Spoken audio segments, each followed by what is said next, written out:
Fact of the day. Fact of the day. Hello, hi, and welcome to Fact of the Day with me, Mark Lotsu. Asteroid mining. There are vast amounts of resources that can be found on asteroids out in space, which result in two things. One, it could completely revolutionise and change space exploration for us.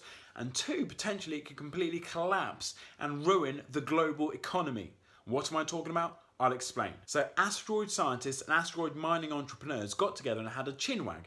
And they talked for hours and hours and hours, and they produced something called a white paper and a summary of what they talked about. So they tackled important questions like, how can you actually mine on low gravity asteroids when you're trying to dig into the ground? You've got a reaction force which will push the machine away. So how can you counteract the action and reaction forces? So they said it's going to require science, exploration, entrepreneurship, and huge amounts of imagination to solve these sorts of problems. One of the things is if we can find all these resources on these asteroids, we won't have to spend tens of thousands of pounds sending up all this stuff into space, because we can just mine it whilst it's out there. So there are orbiting asteroids which have got piles of resources bigger than mountains, just huge, gigantic piles of resources for us to mine. 433 Eros is an asteroid, and this asteroid has got a lot of gold on it.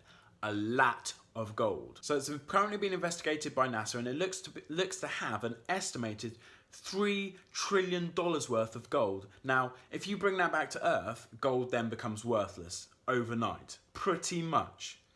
So what they're thinking is if any company can get it and bring it back, then like they do with diamonds, I think they do this with diamonds, you know, where they release a few every year, they just put a few more into the market. You could do this with gold, and you could be making billions and billions every year. There could be asteroids up there with platinum on, there could be asteroids up with titanium on, so we don't have to do that on the Earth and then send it up. We can just make spaceships, space shuttles, space stations, space empires out there from the resources of these asteroids. We can make it whilst it's up there.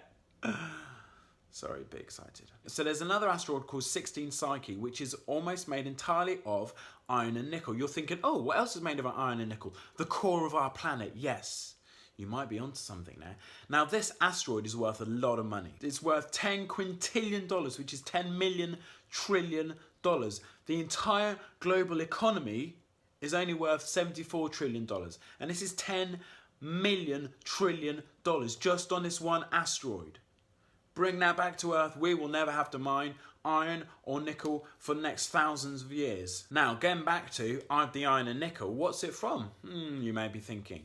It's thought to be an old core, an old planetary core. So it once was a planet, and then maybe collided with another planet, and all the surface layer and the crust and the mantle got thrown off into space, and you're left with this core of iron and nickel which solidified to form this asteroid. So if you're into mining, and you're into space, this could be a possible future job for you to do. Get up there and start mining some of these precious metals for us to use. That is asteroid mining. Thanks for watching. Love you, bye, love you, bye. Love you, bye.